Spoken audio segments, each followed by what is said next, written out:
I have 2 cats. I love cats. I love my chickens. I love my pigs. But dogs are my number one. So you have like more titles than anyone else I know. I always said I learned as much from my interns as they learned from me. And you were the one who developed the first underwater treadmill, I believe. Yeah. I went to my boss and I said, I want to learn acupuncture. And he said, I don't believe in it. I won't pay for it. I won't give you the time off for it. And if you do it, I won't refer to you. I think that when it comes to the performance, you'd be a racehorse and I'd be a draft horse.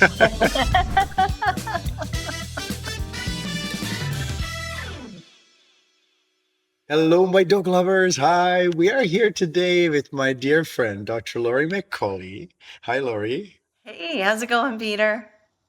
And Dr. Laurie McCauley is a well-renowned, acclaimed, board-certified specialist, rehab specialist for dogs and also uh, rehabilitation. And Laurie, rehabilitation, and I have a blank. So, sports medicine and Sports rehabilitation. medicine. Oh, there you go. Today we're going to do something a little different because I haven't seen Laurie for a long time. We're going to start just, I don't know, inquiring what she's been up to, what you've been up to. And then we're going to dive into a little project that I started a month ago with Dr. Judy Morgan. We sat down and we just answered questions based on conversation cards. And it was so much fun that I thought, wouldn't it be great if you guys watching would get to know us a little better beyond the veterinary medicine because you know what we are doing and you probably keep track of at least some of us. But I always love knowing my professionals beyond the kind of beyond the stethoscope, beyond the lab coat, and so on. So, Laurie, are you in today? I'm in. Let's do it. Okay, great. Before we start, though, I'd like to know what you've been up to because I know that you're really, really busy, and you and your partner have been recording things and offering courses. So I know that they're available at Optimum Pet Vitality. Mhm. And if anyone wants to check out the courses, I've taken some and I absolutely love them. Pax and I are using mainly the laser course and laser machine, which I'm very grateful for. And you, Lori, are also have been very instrumental in getting Pax through the recovery post hormone deficiency. And when he was put on HRT, Right. we also started doing laser therapy, and we still continue using it on kind of semi-regular basis whenever I feel like he goes through difficult, challenging exercise or something like that. I just kind of laser him. And of course, I laser myself as well. Mhm. So, what have you been up to? So I've been doing a ton of lecturing. So in the last 6 weeks, I've had 5 different conferences that I went to. Everything from um, Colonial in Virginia. We were at ABCA in Branson, Missouri. We did a 2-day seminar at a vet hospital in Michigan, Healing Oasis in Illinois. That was a tough one. I don't get me wrong, I love going there, and I had to turn down the Hawaii Veterinary Medical Association because I had already said yes to lecturing for them. So it's been a little bit of a whirlwind, and it's been amazing because we've met so many people and just been able to see some really miraculous things. Can I tell you about like 2 people from this past weekend? Absolutely. Absolutely. We always like So to you know how I'm still learning all this tuning fork course stuff, right? And we're trying to preparation. put together the next course. And it's because I'm working with people. It's like when I had interns. I always said I learned as much from my interns as they learned from me. So we had a gentleman, Keith, who is been doing chiropractic for over 50 years, and his hands are all gnarled. And I asked him, I said, "How can I help you?" And he said, "I can only grip, I can't hold anything." And in about 5 minutes, we took his gnarled hand and had it flat. Oh, It was amazing. And we had a student who's a chiropractor student say that she had had ulcerative colitis for 12 weeks. So she was a group of 4 students. They were amazing, super neat ladies. And I said, okay, well, citrine is the best stone for GI issues. And we spent probably like 15, 20 minutes working on her stomach her GI area. And the next day she came to me and she said, "Oh my God, I got done. We had pizza last night." And I said, "I'm skinny."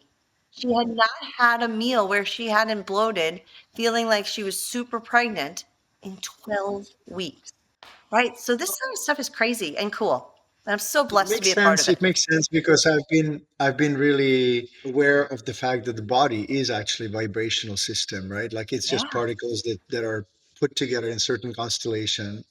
And the disease is almost like the disturbance particles or disturbance energy. And if we find ways to neutralize it, and obviously the tuning forks seem to be like one of the methods that can be used, and it's obviously easy to use at home and so on. So do you have any courses on that? Yes. Well, right now we have tuning into your dog, which is like an intro to the tuning forks. It's a few hours. I mean, it's really good. People love it, and it comes with the tuning fork with the amethyst tip because that's the best one for soft tissue and for fascia. And they learn how to free the diaphragm, get rid of trigger points, work on the lymphatics, all of that stuff. Um, and then, like I said, as I'm learning, we're taking notes furiously so that we can come up with the next one because it's just blowing me away the things that we're seeing. What I like on you the most, like you're board certified specialist, you have like more titles than anyone else I know, and you're so humble, and you're not afraid to say, "Hey, I'm learning and Oh yeah. I'm exploring this new field," and that's really beautiful, and it's actually kind of unique in a way because. At school we were taught that if we don't know, we have to cover it up so we pass, right?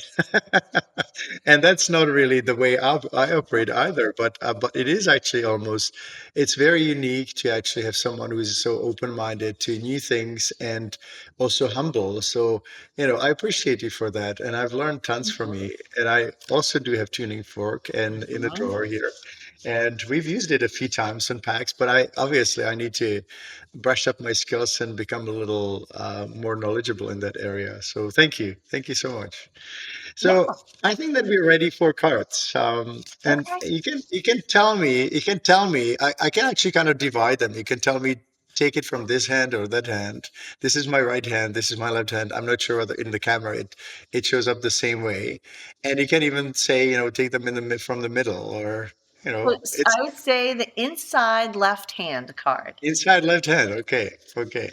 And it has by the way, it has two cards, two questions on each card. So my proposal is that we'll both answer them and see what comes to it. Well, obviously, ladies first. And so, huh, if you had to write a book, what would it be about, Laurie?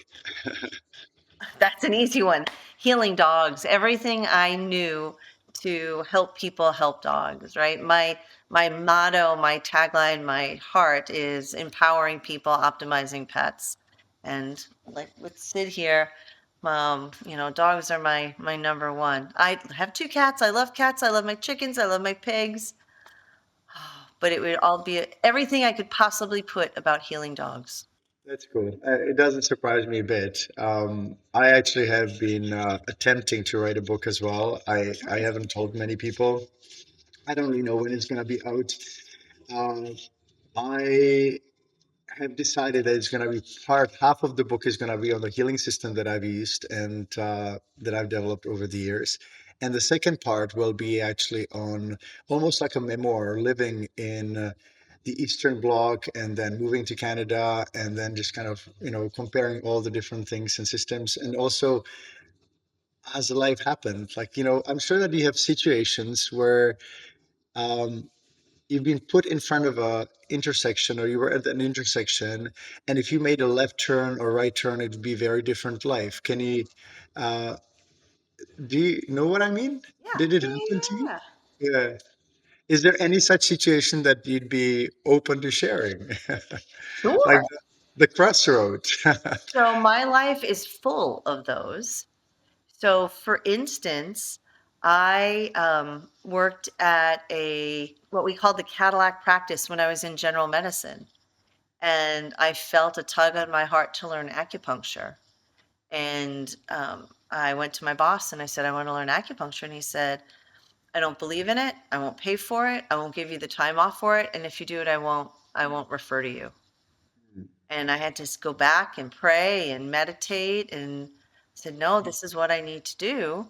And then at the same time, my sister-in-law is like, hey, we have all these dogs that, the surgeon says they're fine, the x-rays look fine, but she worked with police dogs.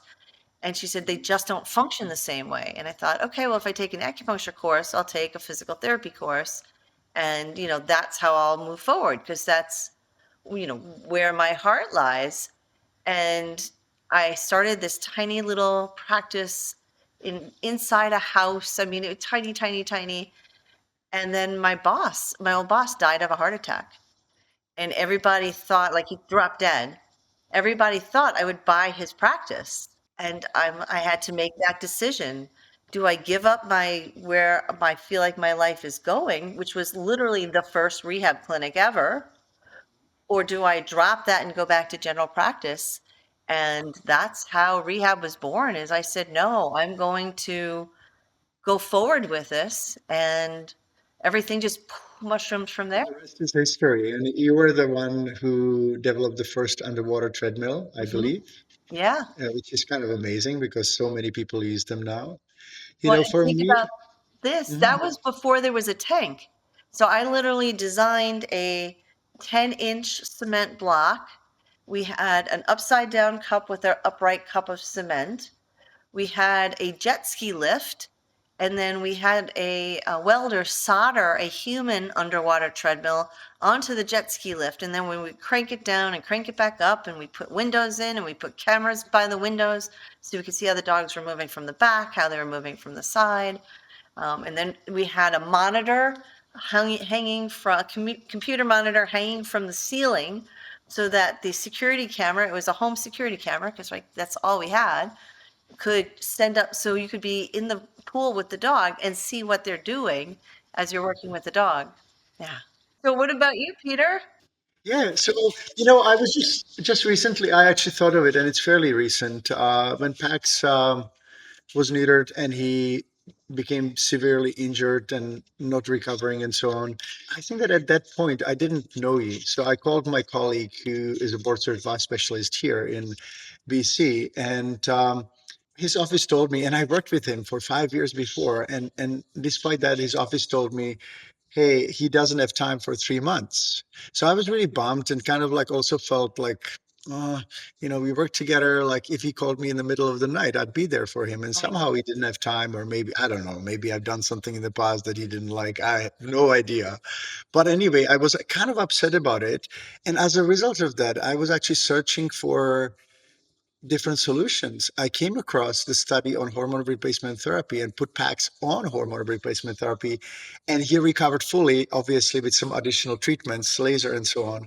But if this kind of event didn't happen, I wouldn't have been able to help all the other animals. And now Dr. Karen Becker and I have recorded the hormone series and really try to put together a community that will address these serious issues. So, looking back, like sometimes we see events as negative, as in your situation, um, and it turned out perfectly. And in my case as well. So it's only a sign that whenever something is happening in our lives and we get frustrated or worried or just wait a little longer, right? Like most of it actually turns out positive when we have our heart in it, and the universe somehow is listening. That's my sense. So anyway, so the next question, what's your best psychological feature? That's kind of like it's like it's like we are not devices, right? That's a weird question, but let's try to answer it anyway. Easy. I would say I am very much a critical thinker, right? uh, So I look at every situation and I look for the proof in it. I look for consistencies. I look for authenticity. That's one of the reasons I love you so much is because you are so full of heart and authentic. And when I see people who are pompous or full of themselves or don't think they have something to learn, right? That pushes me away from them. Whereas people who are open and willing to share just draws me in. Well, what you see is your reflection for sure. Can you give me an example of any of such situation where you just kind of discovered something that Critical thinker? wouldn't have Oh, been discovered? everything I do. So I have a dog in front of me, of course, right? And I said, okay, so and so says if you want to check for lumbosacral disease, you put pressure down the spine, and maybe you lift the tail. But then I see people who, because I've had interns from 17 countries, they extend the hip, but it looks like it goes further. And so I put on my critical brain and I say, okay, but I want to isolate. I want, if there's pain in the back end, I don't want to just say there's pain in the back end, put them on drugs. So I discovered a way to, if you stabilize the tuberculosis, so the pelvis, and you Yes. extend the hip, you've isolated. So all you have is if there's pain at the hip.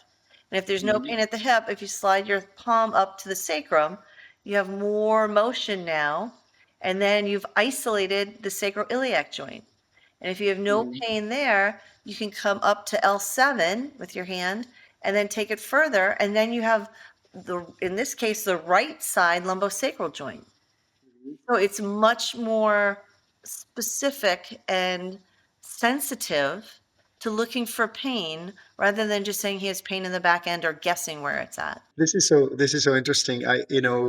Whenever I talk to you, I almost feel like I'm seeing kind of like a little bit of a female version of the of myself. Like we are so similar, and that's why we get along. I think that open-mindedness and curiosity is my feature. Like I know that we learn certain things and how things are, but then being open-minded is absolutely amazing. And just recently, I actually listened to a podcast with a medical doctor who has had some sort of very severe autoimmune lymphatic system disease, where basically he was on deathbed about 5 times, Oh, wow. and because he was curious and obviously very desperate to kind of stay alive, he actually came to trying sirolimus or rapamycin for this particular disease. And I think that he's been alive on this medication for 11 more years. And Wow. had given a podcast and all that. And it's not a medication that should be used on regular basis, just as a an adjunct to biohacking. I don't think that many people actually are now believing that that's a good idea. But in Yeah. his case, if he wasn't open-minded, he wouldn't have discovered that. And the other thing is that he actually is now taking different drugs and medications, looking at the biopathways and what biomechanisms they affect, and basically finding new purposes of these approved and inexpensive medications in Nice. medicine that were not discovered before. Hmm. So it's kind of amazing because they are actually able to treat diseases that were incurable and just looking at things from a different perspective. Hmm. And this is what you're actually describing as well. And I very much resonate with. So that's really cool. Um, let's see. We have more cards Wait, here. wait, wait. Did you answer that? Yeah, we've Oh, done okay. two. We've done two. On my best psychological feature. Well, I think Oh, that that's curiosity and open-mindedness got it. as well. Okay. Yeah, so that's I kind of answered it. Yep. Okay, so we have more to come here. What you got? you can You you want a can say fan left or tail? right, right? You know that I'm not cheating here. Oh, of course. Of course. Right hand outside. Outside, cool. Okay.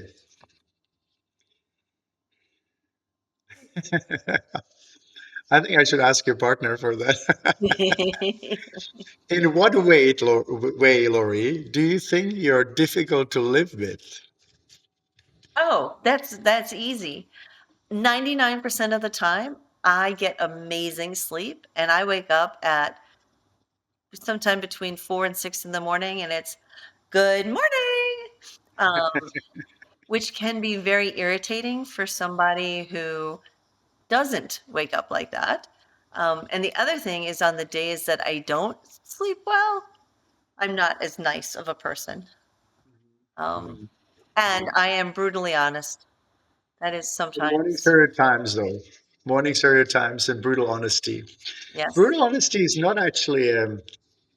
bad thing. I think that I find the North American politeness is where people don't really tell you what they think difficult. You know, I prefer a good Italian kind of argument than not knowing where you're at. I also Mhm. think that things get really much better when we actually are constructively critical. And as a Czech person, we are super critical to ourselves and others. So, I think that my difficult part of personality is that I have really high standards for myself, but also others. And that can sometimes come as nitpicky. But, when we see what comes through at the end, it's all worth it. But it is probably not easy to live with. Like, my perfectionism and my attention to detail and just kind of scrutinizing over every little thing. Yeah, that may be difficult. Yeah. Again, I think we're two peas in a pod there. Harry, okay. I know that you're a perfectionist, and I think that you're much more productive in a way. I still find your pace like unbelievably. Like you've gone to 5 different conferences in 5 weeks or 6 weeks. Like it's just like for me, I do two a year, and I go, okay. I think that was enough. Like I really enjoyed it. Mhm. Five and teaching for hours and hours at the same time. So I think that when it comes to the performance, you'd be a racehorse and I'd be a draft horse, dragging the kegs of beer somewhere in Copenhagen, in Well, Denmark, but Peter, Carlsberg. in what you do, you touch so many lives, right? Thank So you. You know it. Like we are just ourselves, right? So we don't really know how other people perceive us. And when you go to conferences, you know how much people love you. And I guess we saw each other in Orlando, and I was super surprised that people actually were interested in what we were to talk about, and it was just really sweet. I was really grateful. And when they called me to reinvite me for the 2027, I was just really surprised. But I guess I'm going again. It will be in exciting. Texas. And I think that you should. Are you coming as well to that party I too? think we're gonna come. I haven't not been asked to lecture, but I'm gonna come. I have to suggest to you to Judy because I think that she may have not been aware that you'd be open to going. But Yeah, let's yeah, that would be awesome. yeah. Anyway, so the next one is what scars do you feel? This is really personal. You can choose not to answer. We can choose another card. We can delete this footage. Or not. What scars do you feel your childhood has left on your adult personality? I would say and I am totally open, right? I'm an open book. When I was a young child, the neighborhood kids were like the cool kids, and that's not who I was. And I learned that I could hang with them, and they would backstab each other, and they were just mean. And I chose to be by myself rather than losing my integrity to fit in. And I think that actually was a huge part of my character going forward because I would always rather be myself and be authentic than to lose my integrity to fit in. I'll just leave it that way. For like I was one of four kids, and weirdly enough, when I was and I obviously don't remember it, but when I was two, I apparently witnessed my sister being spanked, and in Eastern Europe, 60s, like easy, right? Spanking was normal. And my sister was spanked, and I apparently stood up in my high chair at the table and yelled at my father, "You're an animal, we'll lock you in a cage." And I know that a 2-year-old cannot come up with that, right? So it was probably channeled from somewhere else, I think. But that definitely sealed my childhood on some level. Like we battled, my dad and I battled, and I learned to actually go against the grain of someone else's force. So I kind of learned to be quite stubborn in a way, or if someone told me, "Hey, you can't do that," like I would find a way.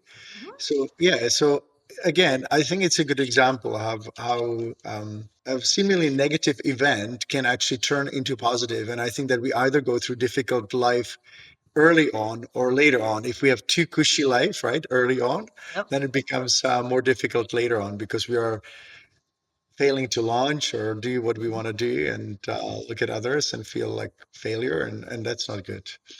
So anyway, thank you for sharing. That's really lovely. So can I tell you, you talk about you and your dad. My dad and I butted heads. In fact, I always said one of the best lessons my dad ever taught me was that I could say no. Um, and he used to say, "I can't believe you're not even stubborn, you're obstinate." And then as I grew up, I loved that word, and then obstinate. And then I realized, Obstinate. yes. And then I realized it's perseverance, right? It's don't tell me no, help me figure out how I can get what I Mm, want, mm, right? mm. I completely agree. I have pretty much everything that was worth it in my life actually happened the second try. Getting to the vet school and then even immigrating to Canada. Canada refused us the first time around and didn't budge, right? Um, Everything that basically, like, I started another business a long time ago and that didn't go really well, and the second one did, and like everything kind of happened the second try. And so no means yes, but later, Right. Yeah. maybe, right? Yep. It's so nice to actually learn about you, and as a person who really thrives on connection, like learning to know more about my colleagues and my friends is like the best thing. Actually, it just makes me feel happy. Okay, I'm gonna mix them up a little bit, Okay. so we can give the randomness a chance. Inside, All right. outside, left, right. Inside right hand. Okay, inside, right hand. This one is red, so I'm curious to see that maybe some sort of okay. Really cool. What has been the most useful career advice you've ever heard? What has been the most useful career advice I've ever heard?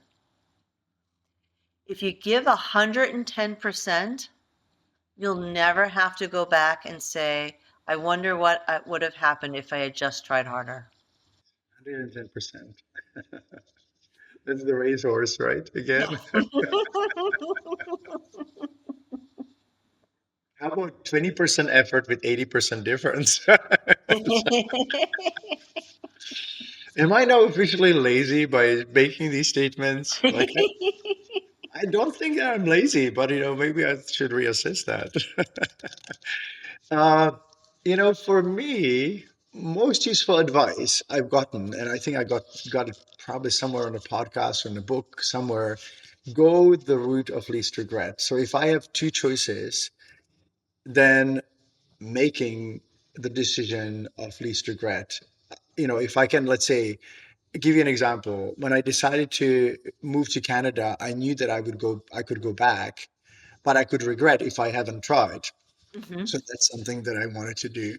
Or with Pax, when I put him on hormone replacement therapy, I knew that there was not much left, and we tried pretty much everything or almost everything. And so I went the route of least regret to put him on HRT, and it turned out to be the right decision. But I just don't want to live my life in regret, if it makes Right. sense.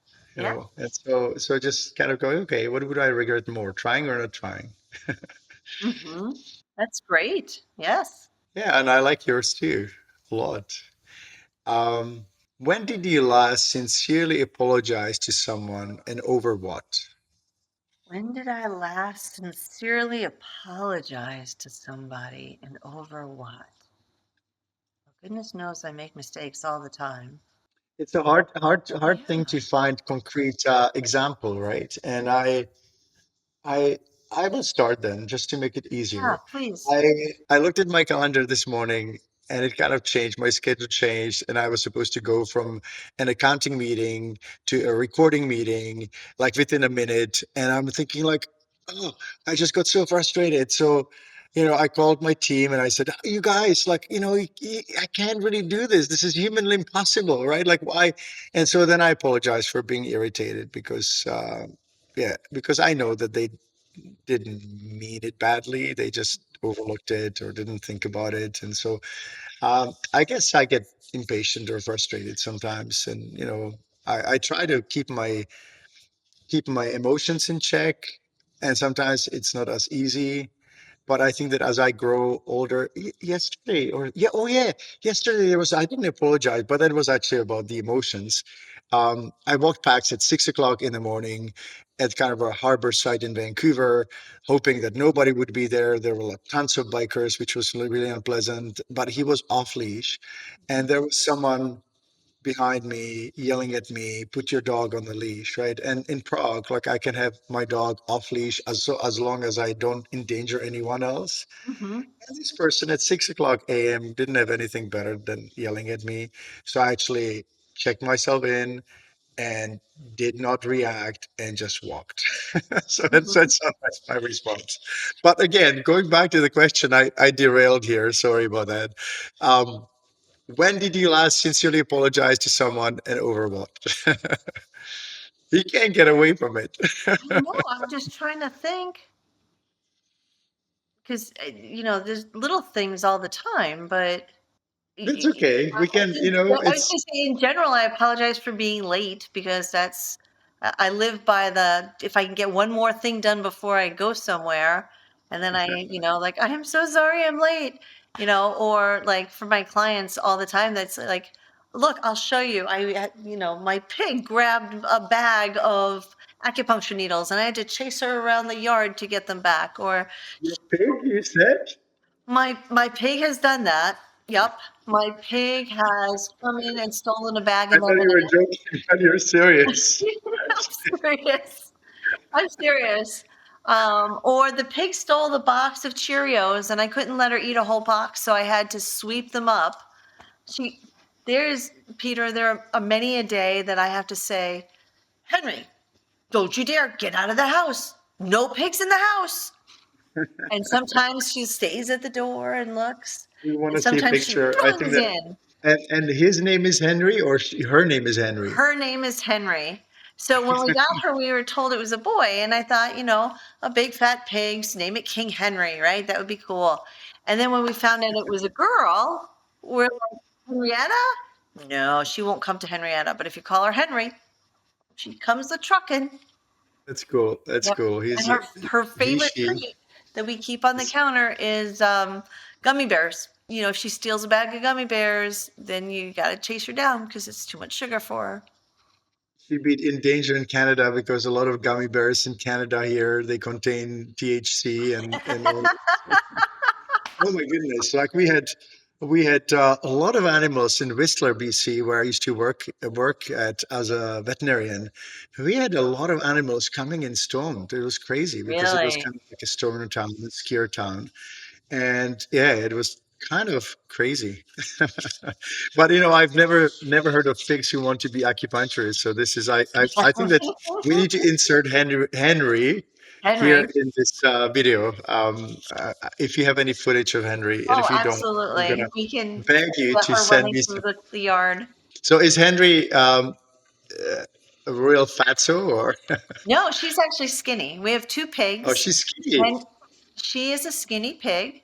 In fact, I just dewormed her again to make sure that she's getting enough nutrition because she seems like she's lost a little more weight, and she's only 5 years old. No, she's Mm, 8 years old. And mm. then Snoopy, our 5-year-old pig, is very overweight. But because we have a small orchard and we have grapes and apples and cherries and peaches and plums, and he just eats everything. Yeah, so maybe they just need to have separate pens so she has some to eat as well. Yes. Someone is greedy pig, Hmm. greedy pig and skinny pig. Yes. You could actually have a restaurant like that. Greedy pig. Okay. Oh my goodness. It would be a good topic for everyone on this planet, okay? Okay. Everyone, singularly, everyone. Um, how has your family damaged you? You know, like you said, like like I think that this is not difficult for anyone to answer, but it's pretty close. I can tone it down a little bit. Go ahead, Laurie, if you want to go I first. was gonna say my family has made me strong because our family is not close. So because it's not close, it's a lot of doing things independently. So if I had one wish family-wise in the world, it would be that I was closer with my siblings. Oh, yeah. So from challenge, there's a strength, right, coming up, Hmm. which is really nice. How has my family damaged me? It's really weird. I think that I would somehow actually answer in a very similar way because I was the difficult kid. I was the stubborn kid. I was the kid that battled with my father, and that made me stronger. So, and I was as a 4 year old, my parents, in a very kind of European way of upbringing, told me that if I didn't behave, that I would go to an orphanage, right? And because our family friend would actually, she used to work in sorry, in an orphanage. They would actually take me up in the mountains in this kind of like, to this stone walled house with walls thick like this. And Uh-huh. they would actually show me what the orphanage looked like and they would take me in. And it was actually pretty traumatic. So I Oh, had huge, I yeah. had some yeah, I had some abandonment issues for some time until I realized this is not real. But yeah, a lot of different things. So once again, I think that when early life is more difficult, then we grow up faster and we somehow learn to deal with life in a different way. But, when I look back, are there any remnants of those insecurities and so on? I'd say absolutely, because, like I still think of the orphans and in that building and also of all the kids and animals who actually have not been lucky to have good home, right? So Right. it just yeah. Anyway, so that's the damage. How many siblings are there, Peter? um i I have two sisters, and my late brother died of a brain tumor in 2005, and I miss him quite a bit. Yeah. Mainly because the girls they are so alike and they get along so well and they're in cahoots in each other. So when we are apart, like we get along perfectly. But when the two sisters and I are together, then I kind of feel like I'd like my brother back because he was really a good person. He died at 49, which was Oh, really way way too young. way too early. Yeah. So I think that we have time for three more questions, and Okay. and the next card you're going to choose, but there's one side of this card, so let's go. Um, these are really funny, like these cards. Like I don't really know how long I've had them, but this is the first time I've used them, and they're good questions. Like I bought another set of cards, and they're lousy, but these ones are kind of I don't know. And if you don't like them, don't tell anyone. Okay. How important is it to impress your parents? Well, both of my parents are gone. And I don't know that I liked that my parents were proud of me, but I don't know that I specifically tried to impress them. It was more of I'm trying to be my best self. And then my parents, probably similar to your parents, were from a very different generation. So it was interesting to me that my dad would be, "This is my daughter, the doctor," right? And put his arm around me. Yet, when his dog would have problems, and I'd say from the other side of the country, because I was in school, you need to take your dog to the vet, that was not an option, right? The dog either figured it out or it was time to put the dog to sleep, right? So it's like, well, you, you're impressed to say that I'm a doctor, but you won't take doctor's orders. Now, to be fair, in his brain, he didn't take the human doctor's orders either, right? He did whatever he wanted. Um, so how important is it to impress your parents? I would go back and say it's not important to impress your parents. You just My advice would be for people to just be your best self and be proud of who you are. I agree with you 100%. In my early times, I lived my life in a very weird way because my dad told me that I shouldn't go to vet school and I should be an architect and I wouldn't be a good vet and la la la. That was typical, right? Like he would tell all of us things that actually kind of damaged us on some level. So I actually, early on, I decided to live my life. I thought, okay, you could not live your dreams. I'm going to live your dreams in front of your eyes. So I was really stubborn because of the challenging relationship that we had. So, he wanted to move to Canada and be a vet here, and he eventually didn't, and I did. And so it was just like, I, and then I realized this is nonsense. I should not be living like that. So then I kind of corrected course. And even though it helped me again, it helped me to get where I am today. It was kind of immature, and I see it now. So, but yeah, it's not important to impress my parents at all now. Mhm. And I guess in the past, I confessed that I probably tried. Yeah. Are your parents still with us? No, no, they're not. They're both passed away. Yeah.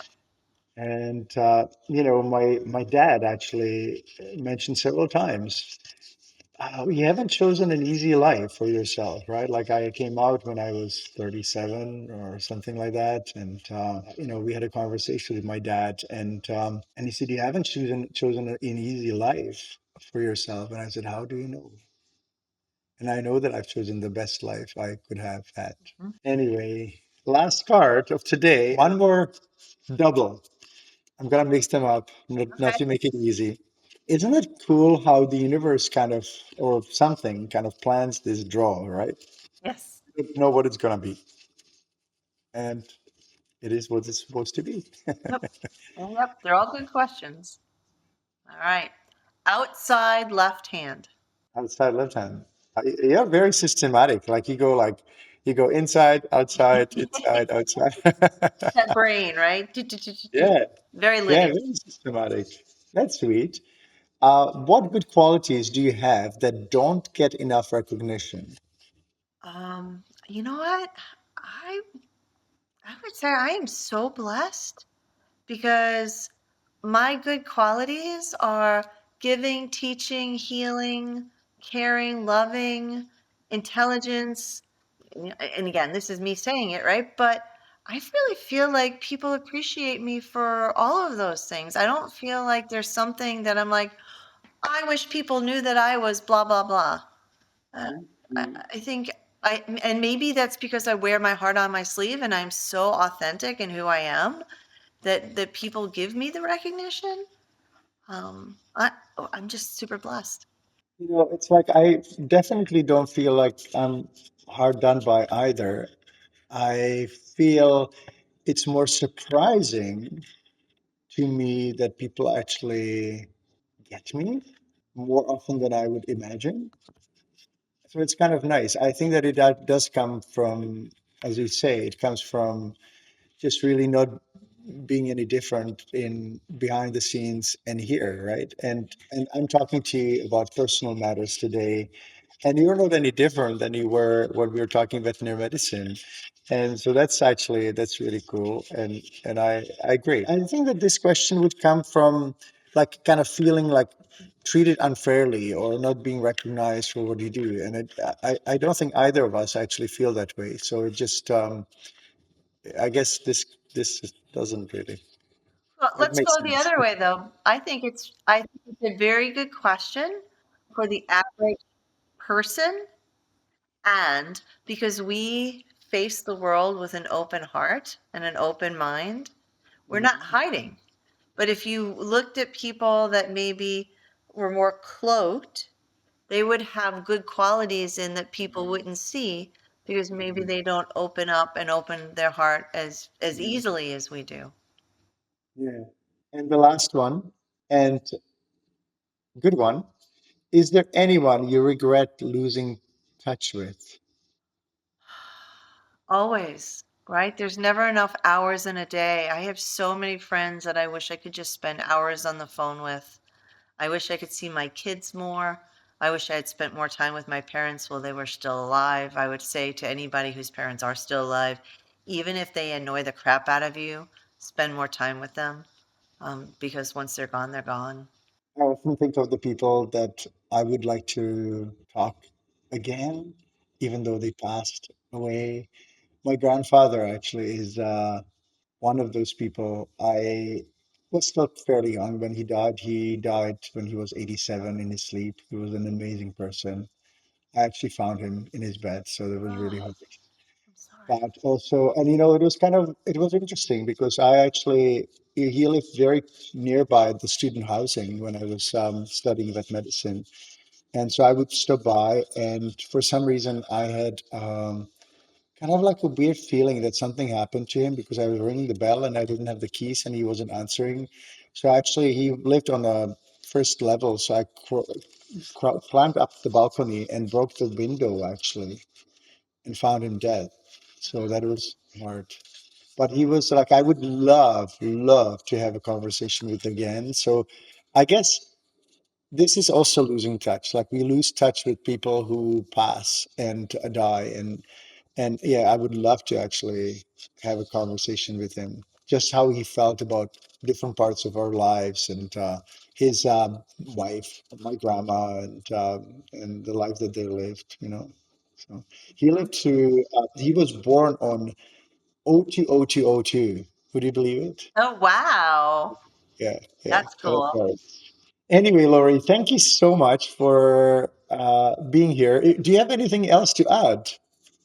Um, I, I do want to say how blessed you are that you knew your grandparents. I never got to know any of my grandparents.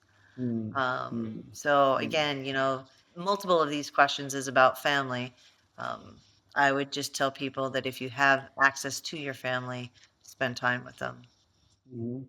That's a gift. Spend time with them and appreciate them. Hmm. And it doesn't necessarily mean that you have to get along with everyone perfectly, but you know, it's I think that keeping the door open and our mind open is super important, and our heart open actually Yes. overall. And our dogs are here to do that. They just are the best heart openers. Yes. Absolutely. They're can openers and they're heart openers, and our dogs are heart openers without a doubt. And Yep. I'm getting so blinded that we'll have to finish. If you guys saw it, like there's just one little corner where the sun can go through, and it definitely does. So, Laurie, thank you so much for spending the time with me and hanging out and being such an open book. I hope people will appreciate you for that as well. Thank you. Thank you. Thanks for having me. I really appreciate it. It's always fun to hang out with you, Peter. Likewise. Thank you.